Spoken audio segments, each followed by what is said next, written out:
Hi అండి. అందరికీ నమస్కారం అండి. ఈరోజు మనం హౌస్‌హోల్డ్ మ్యాపింగ్ ఇంపార్టెన్స్ మరియు ఈకేవైసీ అప్డేషన్ కోసం తెలుసుకుందామండి. అసలు ముందుగా ప్రజలకి ఇది ఎందుకు ఉపయోగపడుతది? ఏంటి అనేది చూద్దామండి. ఎందుకంటే మనకి ఆహ్, ప్రభుత్వం తీసుకొచ్చే కొత్త పథకాలు కావచ్చు, లేదా ఏదైనా సర్వీసెస్ కావచ్చు, ప్రతీదీ కూడా హౌస్‌హోల్డ్ మ్యాపింగ్ అనేది తప్పనిసరి అని చెప్పి రీసెంట్‌గా గవర్నమెంట్ జియో రిలీజ్ చేయడం జరిగిందండి. GO number 2. ఈ జీవో ప్రకారంగా హ్మ్. ప్రభుత్వానికి సంబంధించిన అంటే ప్రభుత్వం నుంచి ఎటువంటి సేవలు పొందాలన్నా, అలాగే వారికి ఎటువంటి పథకాలు గవర్నమెంట్ ఇంట్రొడ్యూస్ చేసినప్పుడు పబ్లిక్‌కి ఎటువంటి ఈ ఈ స్కీమ్స్ రావాలన్నా కూడా కంపల్సరీగా వారు హౌస్‌హోల్డ్ మ్యాపింగ్‌లో ఉండాలి అని చెప్పారండి. సో, హౌస్‌హోల్డ్ మ్యాపింగ్‌లో ఉండాలంటే మనం సచివాలయంలో మ్యాపింగ్ పూర్తి చేసుకోవాలండి. అప్పుడు మాత్రమే ఉంటది. ఆల్రెడీ ఆహ్, ఆహ్, సచివాలయం నందు ఈ మ్యాపింగ్ అనేది చేస్తున్నారు. మ్యాపింగ్ చేసిన తర్వాత వారు హౌస్‌హోల్డ్ జియో ట్యాగింగ్ కంప్లీట్ చేసుకోవాలి. అలాగే ఈకేవైసీ అనేది కూడా అప్డేట్ చేయించుకోవాలండి. ఇక్కడ ముఖ్యంగా ఈకేవైసీ అనేది ఎందుకు ఇంపార్టెంట్ అనేది చెప్తాను. ఒక్కసారి అందరూ కూడా జాగ్రత్తగా వినండి. ఈ ఈకేవైసీ అనే దానివల్ల కొత్తగా మనకి రేషన్ కార్డ్స్ అప్డేషను వస్తుంది అని చెప్పి గవర్నమెంట్ రీసెంట్‌గా మంత్రి గారు చెప్పడం జరిగిందండి. సో, కొత్త రేషన్ కార్డ్స్ వచ్చేది ఈ యొక్క డీటెయిల్స్, నేమ్స్ బేస్ చేసుకొని వస్తదండి. ఇప్పుడు ప్రస్తుతానికి రేషన్ కార్డ్‌లో యాడింగ్‌లు గాని, డిలీట్లు గాని ఎటువంటి ఆప్షన్స్ ఇవ్వలేదు. కానీ మనకి ప్రతీది కూడా ఈ హౌస్‌హోల్డ్ మ్యాపింగ్‌ని బేస్ చేసుకునే డిజైన్ చేయడం జరుగుతుంది. కాబట్టి మనకి ఎటువంటి పథకం రావాలన్నా, ఏది కావాలన్నా ముఖ్యంగా రేషన్ కార్డ్ ఉండాలి. సో, అలాగే రేషన్ కార్డ్ ఉండాలన్నా కూడా మనకి సంబంధించిన ఫ్యామిలీ అందరూ కూడా హౌస్‌హోల్డ్ మ్యాపింగ్‌లో ఉండాలండి. సో, ఇప్పుడు ప్రస్తుతం హౌస్‌హోల్డ్ మ్యాపింగ్ అనేది సచివాలయంలో చేస్తున్నారండి. మనకి కొత్తగా యాడ్ అవ్వచ్చు. లేదా మనకి పిల్లలు యాడ్ అవ్వకపోతే మనకి ఫ్యామిలీలోకి కొత్తగా పర్సన్ ఎక్కడ యాడ్ అయ్యలేకపోతే కొత్త పర్సన్ యాడ్ చేయొచ్చండి. డేట్ ఆఫ్ బర్త్ సర్టిఫికేట్‌లతో ప్రూఫ్స్ సబ్మిట్ చేసి. అలాగే ఒక సచివాలయం నుంచి ఇంకో సచివాలయానికి మ్యాపింగ్ కూడా మార్చుకోవచ్చండి. కాకపోతే ఒక కుటుంబాన్ని 2 కుటుంబాలుగా విడగొట్టడం ఆ ఆప్షన్ అనేది ప్రస్తుతానికి వర్క్ అవ్వట్లేదండి. అది ఇవ్వలేదింకా. సో, అదొచ్చినప్పుడు అవి కూడా మనం చేయడానికి వీలవుతుందండి.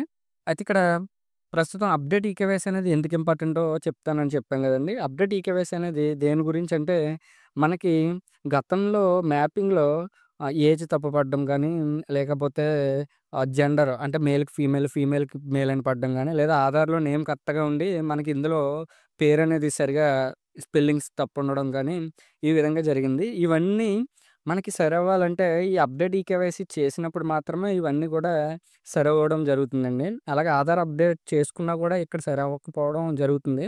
సో, ఈ అప్‌డేట్ ఈకేవైసీ అనేది పూర్తి చేసినప్పుడే మనకి మన యొక్క వివరాలనేవి సరిగ్గా వస్తాయండి. సో, తర్వాత గవర్నమెంటు ఈ యొక్క హౌస్‌హోల్డ్ డేటాబేస్‌ని బేస్ చేసుకొని ఆల్రెడీ ఓల్డ్ రేషన్ కార్డ్స్ ఏవైతే ఉన్నాయో వాటిని న్యూ కార్డ్స్ అంటే ప్రభుత్వం మారింది కాబట్టి కొత్త డిజైన్ రూపంలో ప్రింట్ చేయడానికి ఈ వివరాలనే తీసుకోవడం జరుగుతుందండి. సో, దానివల్ల ఇప్పుడు మనం ప్రస్తుతం ఏం చేయాలంటే ప్రతి ఒక్కరు పబ్లిక్ కూడా మీరు మీ దగ్గరలో ఉన్న సచివాలయానికి వెళ్లి హౌస్‌హోల్డ్ మ్యాపింగ్ అప్డేట్ చేయించుకోవడం వల్ల, లేదా మ్యాపింగ్‌లో లేకపోతే మ్యాపింగ్ చేయించుకోవడం వల్ల మనకి కొత్త పథకాలు అందడం ఇదంతా కూడా జరుగుతుందండి. పథకంకి కానీ మనకు అర్హత ఉన్నట్లయితే గనక ముందుగా మనం ఇందులో లేకపోయినట్లయితే అప్పటికప్పుడు పథకం ఇచ్చినప్పుడు ఈ హౌస్‌హోల్డ్ మ్యాపింగ్‌లో సర్వర్ ఇష్యూ వల్ల మ్యాపింగ్ చేయడం గట్టా కుదరకపోతే ఇబ్బందులు ఎదుర్కొంటారు కాబట్టి ముందుగానే ఎవరైతే మ్యాపింగ్‌లో లేరో, హౌస్‌హోల్డ్ డేటాబేస్‌లో లేరో, వారు వెంటనే వెళ్లి మీ దగ్గరలో సచివాలయం నందు మ్యాపింగ్ పూర్తి చేసుకోవాలండి. అలాగే ఎవరైనా ఈకేవైసీ అప్డేట్ చేయించుకోకపోయినట్లయితే వెంటనే దగ్గరలో సచివాలయంకెళ్ళి మీ యొక్క ఈకేవైసీని అప్డేట్ చేయించుకోండి.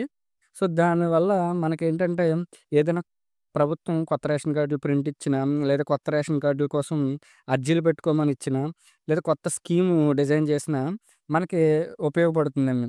సో, దయచేసి అందరూ కూడా ఇది చేయించుకోవాలండి. ఇక్కడేంటంటే ఆల్రెడీ సచివాలయం నందు అదే మీరు ఏ సచివాలయంకెళ్తే ఆ సచివాలయంలో మ్యాప్ అయ్యి ఉంటే గనక ఆ క్లస్టర్ ఓపెన్ చేసుకొని ఉంటే అందులో ఎవరికైతే పెండింగ్ ఉందో వారి యొక్క వివరాలుంటాయండి. వారికి మనం అప్డేట్ చేయొచ్చు. అలా కాకుండా ఎవరైతే పెండింగ్ సిటిజన్స్ ఉన్నారో వాళ్ళ పేర్లు ఆల్రెడీ చూపిస్తాయి.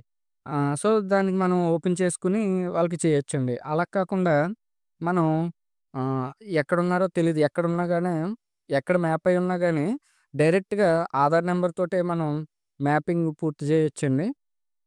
సో, ఆ విధంగా మనం ఈ విధంగా స్క్రీన్‌లో చూపించినట్లుగా చేసినట్లయితే ఓటీపీ ద్వారా వెరిఫై అయిపోతుందండి. సో, మనకి లేటెస్ట్ ఆధారు ఏదైతే వివరాలున్నాయో దాని ద్వారా మనకి అయిపోవడం జరుగుతుందండి. అప్డేట్ చేయించుకోవడం వల్ల మనకి ఏదైనా ఫ్యూచర్‌లో ఏదైనా స్కీమొచ్చినా లేదా ఏదైనా సర్వీస్ మనం సచివాలయం ద్వారా అంటే ప్రభుత్వ సర్వీస్ ఒక్క పథకమనే కాదు. ప్రభుత్వం ద్వారా మనం అందుకునే క్యాస్ట్ ఇన్‌కము ఈడబ్ల్యూఎస్ సర్టిఫికేట్ గానీ, ఓబీసీ సర్టిఫికేట్ గానీ, అలాగే ఏదైనా సర్వీస్ కానీ, శాండ్ బుకింగ్ కానీ, ప్రతి దానికి కూడా మనకిది కావాలండి. మ్యాపింగ్‌లో ఉండాలి. సో, దానివల్ల మనం ఈ ఈకేవైసీ అనేది కంపల్సరీగా కూడా చేయించుకోవాలండి. సో, కాబట్టి ప్రతి ఒక్కరు కూడా ఈ ఈకేవైసీ చేయించుకోవడం వల్ల మనకి ఫ్యూచర్‌లో ఎటువంటి ఇబ్బంది లేకుండా ప్రభుత్వం ఏదన్నా రిలీజ్ చేసిన ఏదైనా స్కీమ్ రిలీజ్ చేసినా, ఏమన్నా రిలీజ్ చేసినా ఇది విధిగా ఉపయోగపడుతుందండి అందరికీ కూడా. Subscribe.